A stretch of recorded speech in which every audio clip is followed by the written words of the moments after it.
Hello, everybody. Welcome to our May 8th, 2023 regular council meeting. Welcome to all of those who have tuned in on our live streaming and those in council chambers. We have an adoption of the agenda, which is before you, Councillor. Councillor Palechko, would you please put the motion on the table? Yes, thank you, Deputy Mayor. The Town Council adopt the May 8th, 2023 regular council meeting agenda as presented. Administration, do you have anything that you wish to add or for this agenda? Nothing to add at this time, Deputy Mayor. Thank you. Nothing changes. I'll call the question. All in favor? That motion carries. We now come to the part of our council meetings, which is the public input session. This is a time when council allows members of the public to speak to us about anything that is not on the current night's agenda. Administration, has anyone registered to speak? Deputy Mayor, no one is registered. No one did. Is there anyone in council chambers who would like to speak to council about anything that's not on our current night's agenda? I see a negative on that. So then we will go on to our presentations and delegations. We have no presentation scheduled this evening, so we will then move on to number 5 on our agenda, which is statutory public hearings, and we actually have no statutory public hearings scheduled for this evening. So we move on to number 6 on our council agenda, adoption of council minutes. Councillor Meyer, would you please put the motion on the table? Yes, thank you, Deputy Mayor. The Town Council approved the April 24th, 2023 regular council meeting minutes as presented. Thank you. Are there any errors or omissions or corrections that anyone would like to make note of? Seeing none, I'll call the question. All in favor? And that motion carries. We are now at item number 7 on our council, board, and committee minutes. Councillor Laurie, would you please put this motion on the table? Certainly, Madam Deputy Mayor. Thank you. The Town Council received the March 3rd, 2023 Meridian Housing Foundation board minutes for information. Thank you, Councillor Laurie. Did anyone have any questions or comments regarding these minutes?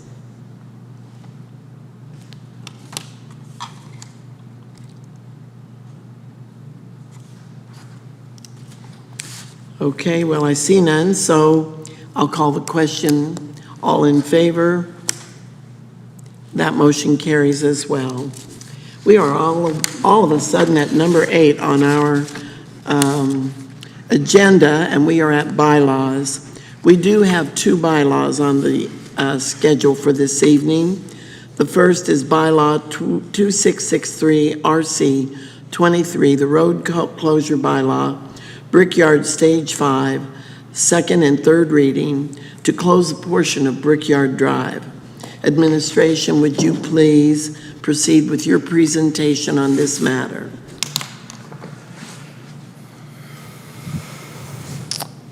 Good evening, Council. So this is for the Brickyard Stage 5 road closure. Just kind of aligning this with our normal land use planning framework in Stony Plain. This is the land development the land development component. As a quick recap and kind of bylaw chronology of this matter, in June of 2022, we had an area structure plan and land use bylaw amendment for the Brickyard Stage 5 area. Subsequently, in July of the same year, there was a subdivision approval given. This year identified that we needed to do a road closure, which I'll describe more in a sec on some later slides. So June 2022 to May 2023, we've been working on the road closure. We were requiring ministerial approval to get this, which we got in March, and we're proceeding towards the subdivision endorsement. So this is a land use district map showing the area orange. The orange area, red circle. There's a little tiny flare that was proposed for a local road that is no longer required. So you can see by the subdivision plan here on the screen, that little flare has been removed in terms of the planning for the lot alignment. And specifically, as indicated in the bylaw schedule, there is specific numbers that the surveyor has provided for the area here that would be removed. Again, fairly straightforward, but we had the public hearing back in August 22nd of last year. We've been waiting for that ministerial approval that was given on March 29th, and we were here on May 8th, hopefully to get second and third reading pending council's oversight on this matter. And that concludes my presentation. Thank you. All right, thank you very much. Members of council, I'll open the floor for any questions specific to clarity or understanding of this bylaw motion. Please reserve any debate or discussion until after the motion is on the floor. Does anyone have any comments, questions, points you wish to make about this? Seeing none, I'll move to Councillor Loynes. Would you please put this motion on the table? Thank you, Deputy Mayor. The Town Council gives second reading to Bylaw 2663 RC 23 to close a portion of Brickyard Drive. And Is something missing there? We've got an and no place to go. no, okay, Okay, very good. just checking. Yes, we have a hanging word there. All right. We have a motion on the floor. Now is the time, if anyone wishes to make any other kind of comments, debate, or discussion, this is the time.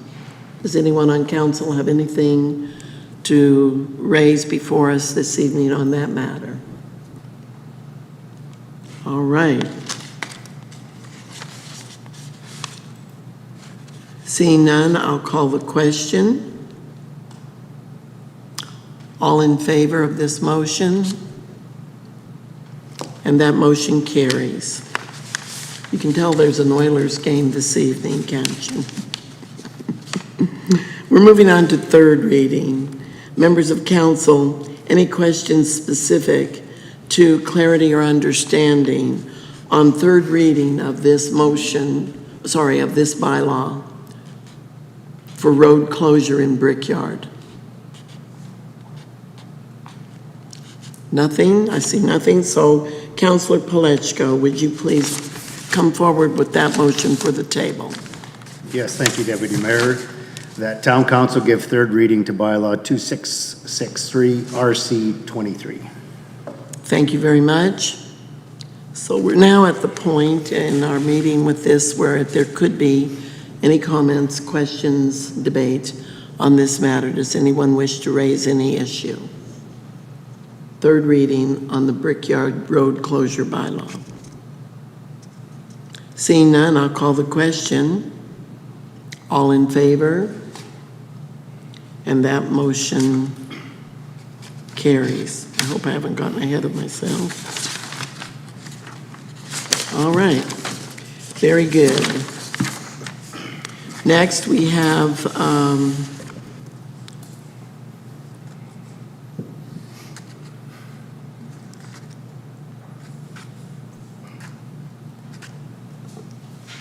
third reading.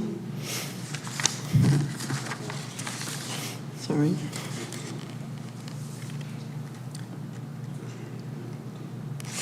We already did first reading before. 8.2. Oh, sorry, I think I felt like I was getting ahead of myself. I'll take care of that.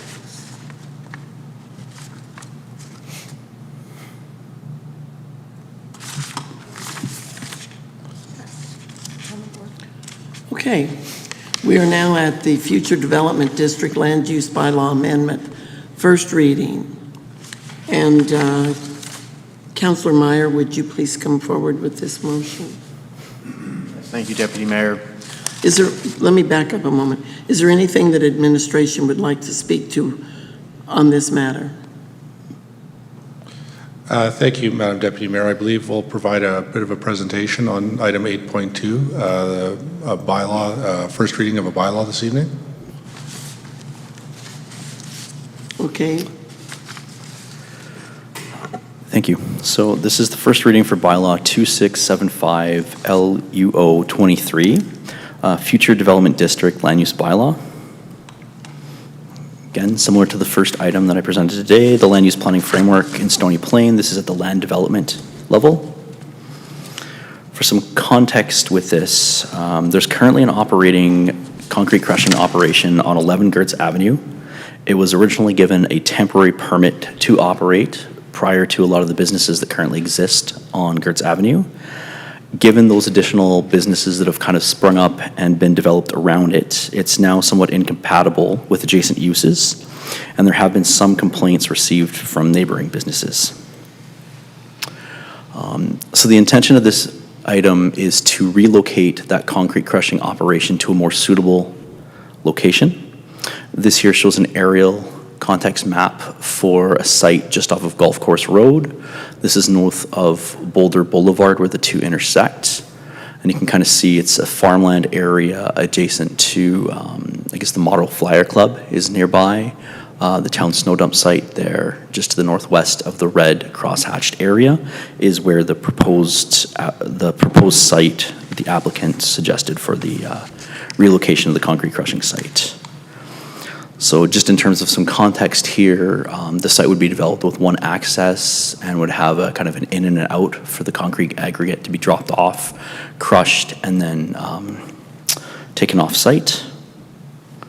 In terms of the land use bylaw figure, again, we've just indicated this area here would allow the medium industrial use, which is what a concrete crushing operation is considered. Just for context, there's two kind of parameters on here. One, that it's only to be done for a 3-year period. This is intended to have an area structure plan by the applicant be established for this area within the next several years, so that it could, basically the planning work could be ensured for the surrounding areas. And then any servicing that would be required for this would be mitigated or eliminated until such time that it was redistricted at a further date, most likely when an area structure plan would be brought forth. Again, this is first reading for this. If council wishes to give this first reading, we would then recommend advertisement for the public hearing for a tentative date of July 10th, 2023, prior to second and third reading. Thank you. Thank you, administration. Does council have any questions specific to this motion or to this item? Anything of administration?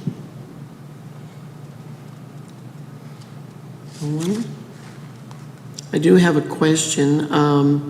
This does actually, the use that's being proposed for this administration does actually fit within the land use bylaw, correct? Through your worship to all of council. This use is not one that is presently within the FD district, but is a use within the land use bylaw. So this amendment bylaw would actually add that use to the FD district, and then through the regulations, limit it to just this one site within the FD district. So administration doesn't anticipate that this would open up the door for necessarily more of this type of development, kind of altering what the future development district is all about, correct? Correct. Again, the intention here is to put the 3-year kind of sunset clause on this matter and ensure that a properly district would be applied to this once an area structure plan was put in place by the applicant in the next few years. Okay, very good. Thank you. Anything else, anybody? Councillor Palechko. Yes, thank you, Deputy Mayor. Regarding the road along there, I know you're moving it from one spot to another. because of the road, because of the dust that comes off of the concrete as it crush it, and it being right in the heart of an industrial. When I look at this is a gravel road, and we are right adjacent to several businesses that operate out of there on a daily basis. So has any consideration been given or any conversation been held with the people that are right local to that for that reason? Through your worship to Councillor Palachko, nothing specifically has been done at this point in time. Again, part of the public hearing notification would ensure that if there are any of those, that those individuals would come forward and express that to council. But again, given the fact that this is off a dirt road already, adjacent to, there's only one or two businesses there. I believe Border Paving actually has a concrete kind of aggregate area right off of this, just to the southwest. I can just pull up the aerial here. There's already a kind of an aggregate business going on right here. Administration felt that it was not necessary at this point in time to consider that, given this site here is currently vacant. And again, these are kind of utility purposes around that. And the landowner that owns this area, so the entire quarter section there, you can see the transbound pipeline going through there. That entire quarter section there is owned by the same individual that would have that site for concrete crushing operation purposes. So just for clarity, here I'm okay? Yes. You're saying that the aggregate that's there today is the same company that's going to move across the road? Through your worship to Councillor Palachko, no. But my apologies if I had indicated that. I was just saying that there's an existing aggregate business right here, Border Paving's site. And I'm saying that this here has a similar aggregate and sort of hauling of aggregate that would be kind of the impact on the adjacent road. So there's already a similar use on the roads within that area. Therefore, not necessarily maybe a more intensification of that because there's two sites operating, but not different than what currently exists today. Thank you for the clarification. Okay, Councillor Laurie. Thank you very much, Madam Deputy Mayor. And administration did answer one of mine, and I was looking for the zoning where that current aggregate business is, and you kind of touched on it there, that we're looking at similar type of operations. I did have a question though, on page 45 of our package, item number 3.2.0 of the bylaw itself. It states this bylaw shall be reviewed within its 5th year, being 2028, or as deemed necessary. But then in your presentation, I've heard you reference 3-year conditional approval. Can we get clarification? Is it a 5-year review or is it a 3-year review? Through your worship to Councillor Laurie. Again, the intent of 3.2.0 is a standard in our template for all bylaws to be reviewed on a 5-year period. Again, this one in particular, we've got a 3-year sunset clause for any development permits that would be issued. So again, this is something that we'd expect when there's an area structure plan or subsequent zoning, like LUB rezoning amendment that the applicant would propose. It would resolve that within the 3 years, but just in case, there's still a 5-year clause as per our normal template.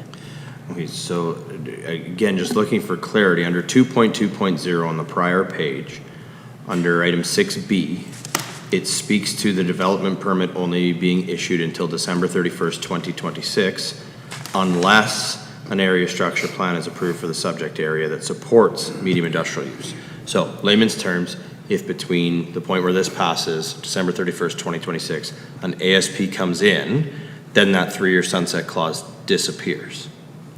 However, if an ASP comes in at some point in that time, this bylaw then still has to be reviewed in 2028? Yeah, so through your worship to Councillor Laurie, in essence, the use itself would expire within the 3-year clause. The bylaw itself, though, could still be in effect, and that change to the land use bylaw would still remain in the land use bylaw. It's just it would no longer be activatable after 3 years. So what would be the purpose of it remaining after 3 years if it can't be activated? Through your worship, to Councillor Laurie, ultimately this is a situation by which our standard template of 5 years may not make as much sense in this case due to the 3-year sunset clause. And this is something that administration would be looking at when we have a subsequent area structure plan, to likely look at this bylaw and then maybe remove it as part of a subsequent area structure plan or rezoning bylaw for this area. Excellent. Thank you. So, Madam Chair, if I may, just in general, I think given that we are looking at a sunset clause on this, from an administrative perspective and from a clarity perspective, I think the dates should line up. I think that would make it much clearer, because if this has to be back in chambers potentially sometime before December 31st, 2026, I'm not sure why we would have it back in chambers again in 2028. And so if those dates line up, then at whatever point in time, whether it's an ASP comes in place or there's an extension needed, then we can deal with both items at the same time rather than one at one time, one at another. So this is first reading. It's just feedback at this point in time, and hopefully when we move forward and we see this in second and third, we see some of those contemplated. So that's all for me. Thank you. Okay, thank you. I'd like to ask, I'll refer to the town manager, please. Is it necessary, if we're going forward with our first reading, that there be clarity right from the beginning on this for the public and council and everybody else involved? Is a motion, are we open to a motion on this to change those dates by a member of council now so that first reading goes through? Or is it open for amendment later in second reading and third reading? Thank you, Deputy Mayor, for the opportunity to provide some comment there. I believe, I'll say first answer is any motion is always available for council to amend or to alter as the majority of council sees fit. So that's the first part of the answer. On this particular topic and item, I would expect staff can take a look at the question, maybe do a little more background and present either commentary through the lead sheet coming into the public hearing in second and third reading. And if a change at that point is deemed necessary, we can certainly even have those changes drafted, and that would probably be a little cleaner. It would allow for a little bit of time just to maybe, due course consideration. That's the rationale often for first reading, and then second and third coming in 6 weeks or whatever it is. So Deputy Mayor, just to summarize, I think probably best case here is we just take that under consideration, provide some thought to it, and the lead sheet that comes in for the public hearing in second, third reading will contain some commentary and options on that. Okay, thank you, Mr. Town Manager. Just for clarity, I would just like to know, is this, would those changes coming at second and third reading be considered substantial enough that it would alter the actual purpose of the approval or the motion? Because if it is, it says that it seems to me that it would be better to alter it now if council is in agreement with Councillor Laurie that it would be a good idea to have those dates line up. And if that makes better sense, so that there's no question in anybody's mind, that seems to make better sense to me, unless you and administration believe that it is better to let you all go back to the table and see how you might want to come back to us. But if I'm a member of the public, it seems to me that I would like to know what the first reading was passed on, and then be able to move forward with second and third reading. Only amendments coming forward at the time that don't alter dates and so forth. Thank you, Madam Deputy Mayor, and I think our staff will probably wish to provide some comment as well. But I do appreciate the question on the substantial change. That comes up often, and how is that determined, and so on and so forth. And I don't believe this would include I wouldn't believe this would be a substantial change that would force another public hearing, but I will ask our manager of planning, who has maybe seen more of these in the past than I have. So, Okay. through the Deputy Mayor to all of Council. Typically what would happen with something like this is, and again, we'll take this back for consideration for the version that would come for the public hearing. So the important thing here is that if we decide administratively to update the bylaw accordingly, this would be noted in the lead sheet, and the version that would be presented at the public hearing would show that change explicitly and transparently. Therefore, the public hearing would be on that version of the bylaw. Therefore, second and third reading would be on that amended or altered version, which means that we wouldn't even have to necessarily go back to is it a substantial change or not, because it would be made before we go to the public hearing, so to speak. Okay, that sounds good for me, and I'm assuming everyone else. See no one else wanting to speak to that. I did have a question of another nature. I'm thinking the drawings that were given to us to show us how the operation of that crushed, that drawing, that's the wonderful drawing, because it shows a lot of trucks coming in and moving around and going out of that site. And I believe that road, that portion of Golf Course Road is all gravel. Would the weight of these trucks and that much activity do a great deal of damage to the road base on that road? Or is this something that would normally, we would expect that administration would be suggesting that they do some kind of overlay on the road to help protect the gravel road and not make a gigantic mud pie out there? To your worship, Deputy Mayor, thank you for the question. So you're right, there would be an increased truck traffic within that area, and it is a fully gravel location, as you pointed out. That the level of traffic that we would expect at this time is something that we believe that the road's current state would handle, and inclusive in our current road programs, we could address through some blading and some additional operations if necessary.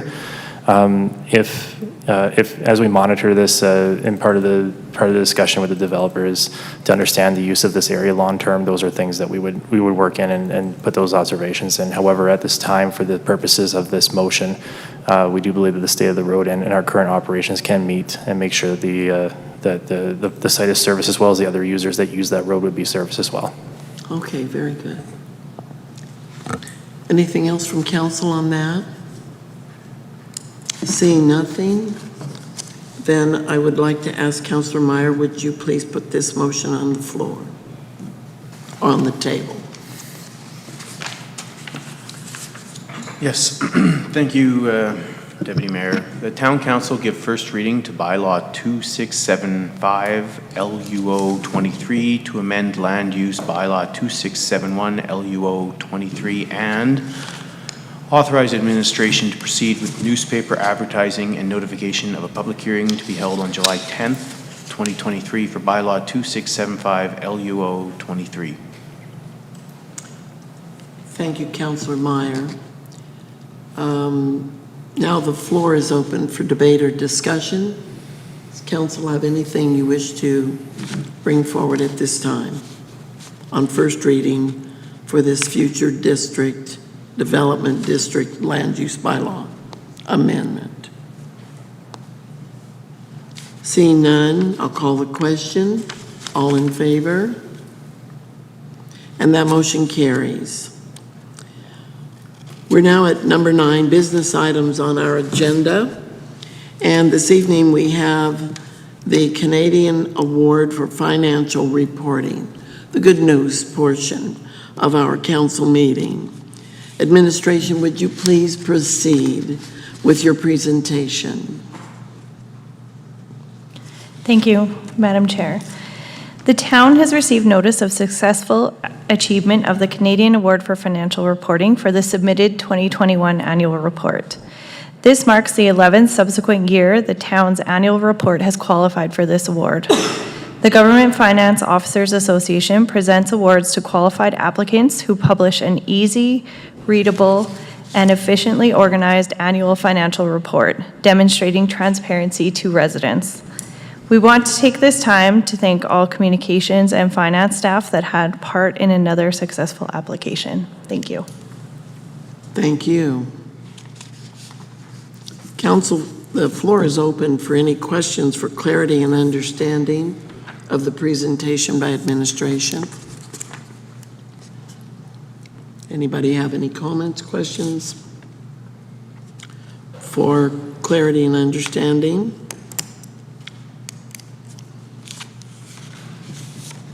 Seeing none, I'd like to ask Councillor Laurie to come forward with the motion, please.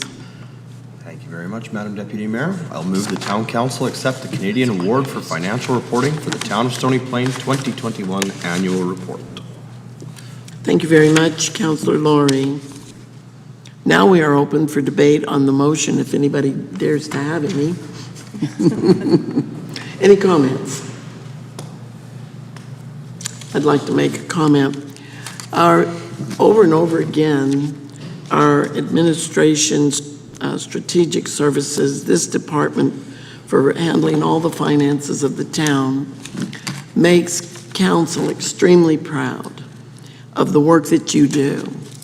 And I'm sure that everyone in our organization smiles over the work that is done. All the figures, the papers, the hours, the long work, some of it quite arduous and tedious that many of us would not wish to undertake. But we're grateful that you undertake it. And then when you do, you take it so well, you do it so well, that we even come out of here with awards. It's like going fishing in a small pond, and there's lots of fish and great bait, and just year after year you pull these awards out, and we get to display them here at the town. So thank you to everyone for making this an award-winning organization once again.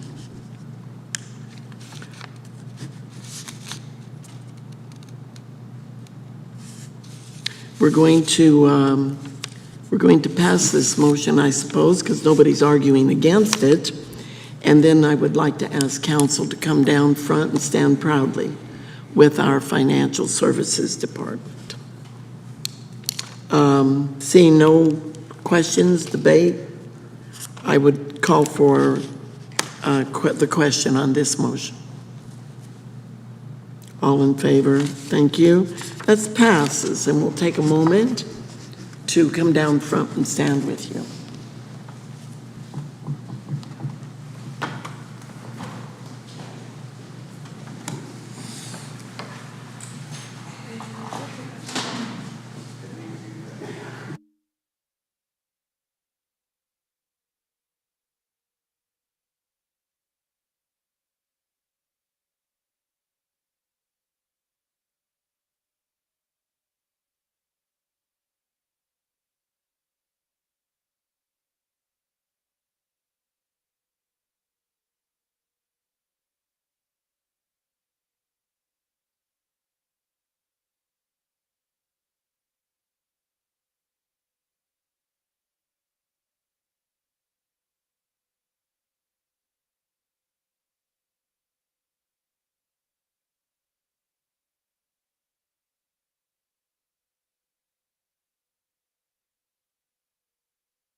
You joke, it's okay. Because it fits the joke then too. Council, we're now at that portion of our meeting where I'll open the floor for council discussion. And we'll start with Councillor Loynes. Thank you, Deputy Mayor. I just wanted to say happy early Mother's Day to everybody out there that is a mom. That's all for me. Thank you. Councillor Pletchko. Yes, thank you, Deputy Mayor. I just want to make mention that this weekend was the last weekend for the Smile Cookie, and just seen a little report that come across my desk that I'm sure we've all received. Some of us haven't had a chance to read it, and how well the Smile Cookie did this year. They were hoping to raise 25 grand. They raised $33,498. Simply amazing. Had an opportunity to talk to many people that come into the Tims on the weekend, and I was absolutely amazed at the amount of people that were from out of town. Now, this comes with not good reason to be in our town, but it does help our town. So many people were from Drayton Valley, surrounding areas where they could not get into their communities to even go buy groceries. So those that were still able to stay in their farmhouses or rural settings and stuff like that had no place to go other than to come to our little quaint community. And I had a chance to talk to the executive director from Westview Health Center, and Friday, they sold out of Smile cookies at just about every Tim Hortons. In fact, they were going out the door so fast, they weren't able to put Smile cookies on it. So congratulations to everyone who volunteered and put in time on the weekend.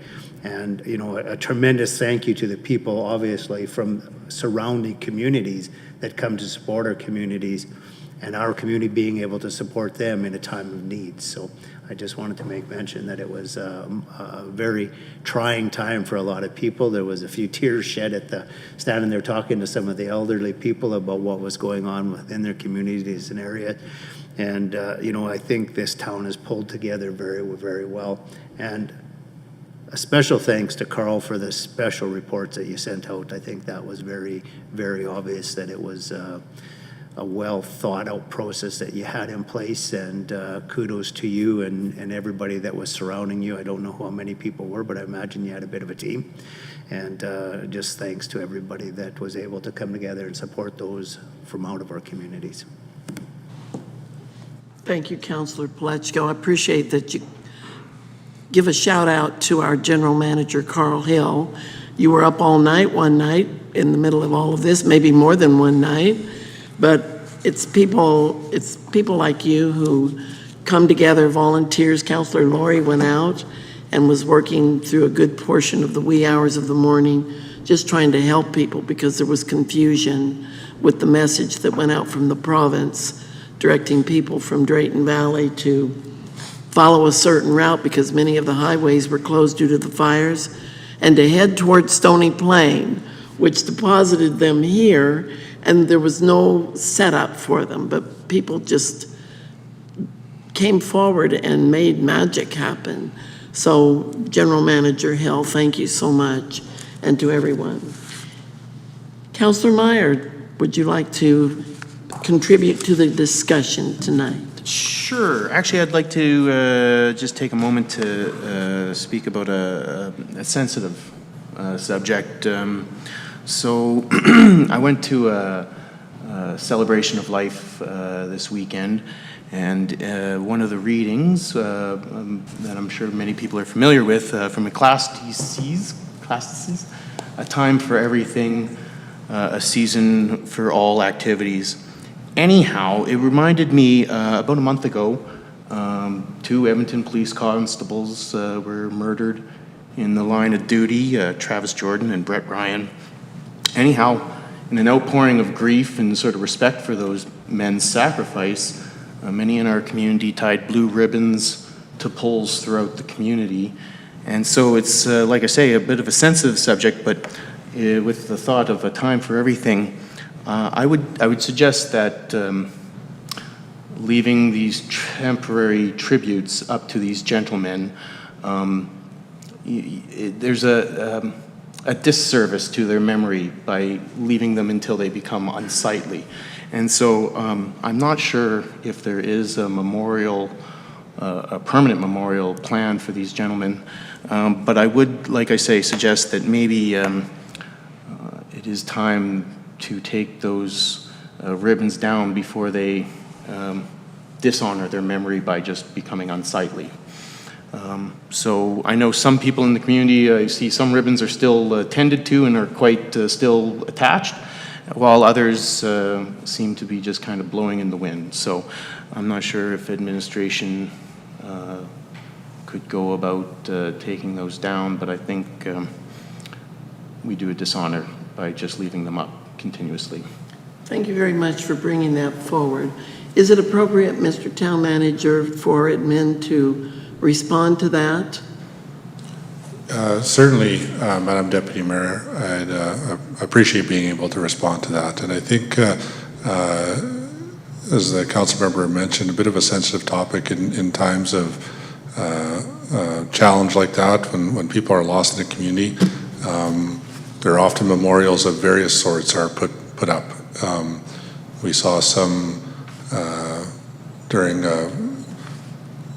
the tragedy, I guess, in Humboldt. There were different things put up. We see them, pedestrian accidents. Yeah, you know, I know council has seen these in this community and other communities, and it is a bit of a challenge point, Madam Deputy Mayor, as to what happens, or when do they get removed, or how does that go? I know internally, the question or the comment raised by Councillor Meyer is one we ask ourselves. You know, when is it too soon? When is it too long? What do we do? Internally, I guess I would say we do our level best, I guess, to read the feeling in the community and what feels right in the community on any given one, on any given memorial.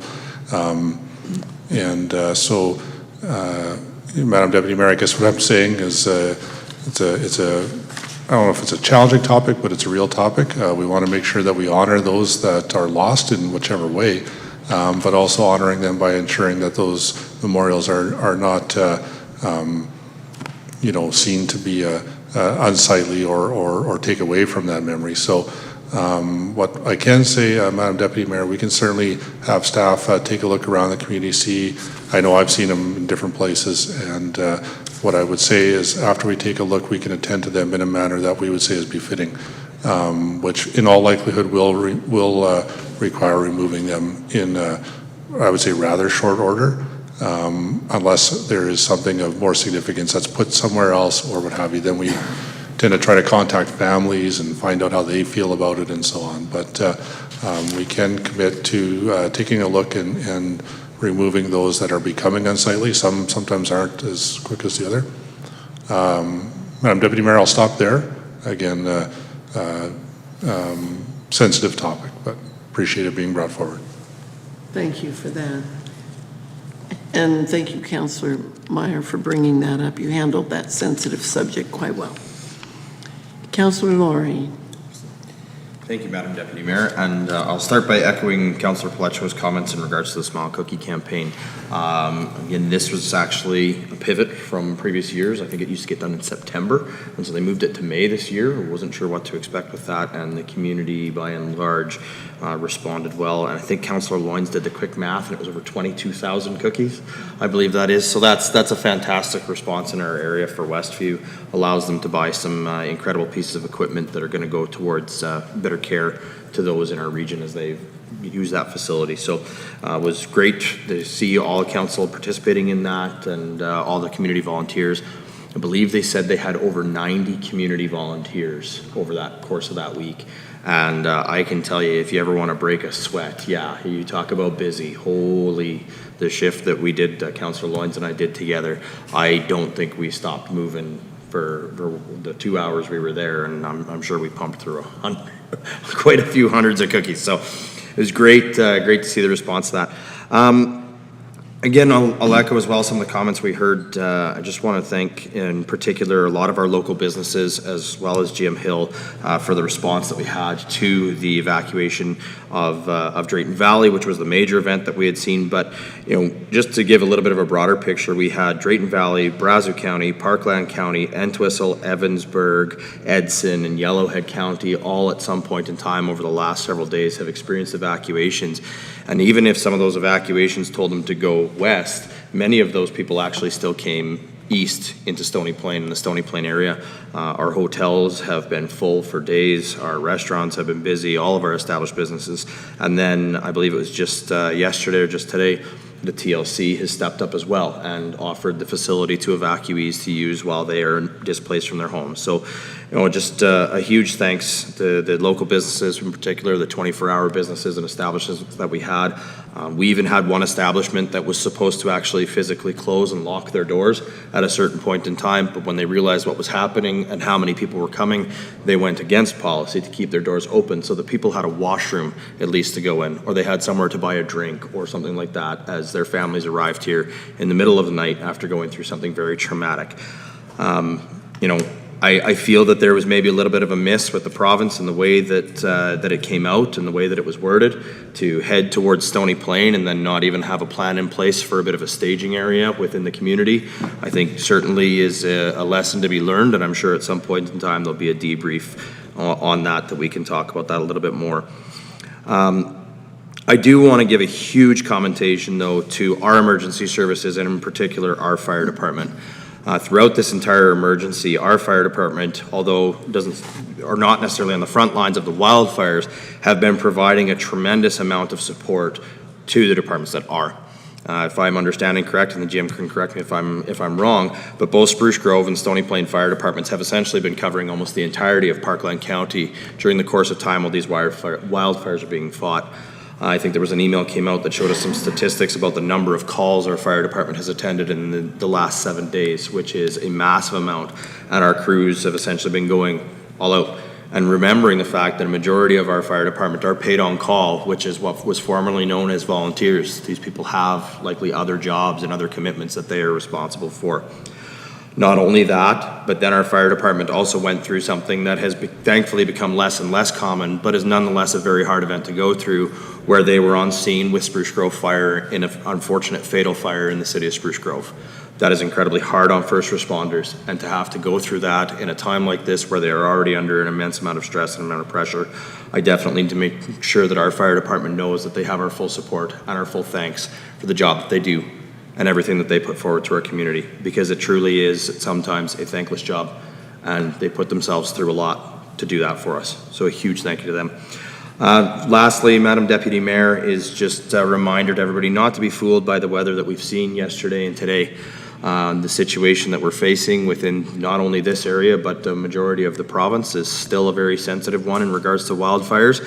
It sounds like we've got another pretty high volume heat wave coming our way. And, we could be in another position within the next few days where we see emergency alerts seemingly almost every 10 to 15 minutes coming through the phone, and we could be looking to support more evacuees in those situations. So, I think we need to keep on our toes, and as these situations continue to develop, and again, commend our community and our first responders and our staff for the amazing job that they've done so far. So thank you. Thank you, Councillor Laurie. So thank you. That was very good discussion this evening, Council, and I appreciate all the particulars. Councillor Plechko, are you in a position to tell us again the dollar value that was raised? Because many members of the public won't yet know that. Sure, I can reiterate that for you. They actually raised $33,498. Outstanding. Outstanding. Well, there is no closed session this evening scheduled, and that would have been the next item on our agenda. So we're at the portion of the meeting where we get to be grateful for the rain that came today. And I was thinking earlier this week, does anybody know people who would be willing to help us have a rain dance? And then when the showers came down really heavy and the lightning, I thought maybe we should be careful about that. But given what Councillor Laurie says, we're going to still be in this touchy situation. So I'm trusting that the town will hold steadfast, even though there will be pressure to remove the barriers against burning so that people can enjoy their backyard campfires and so forth. I would encourage, please don't give in to that yet. We're not safe yet. So with that, I get to declare this meeting adjourned.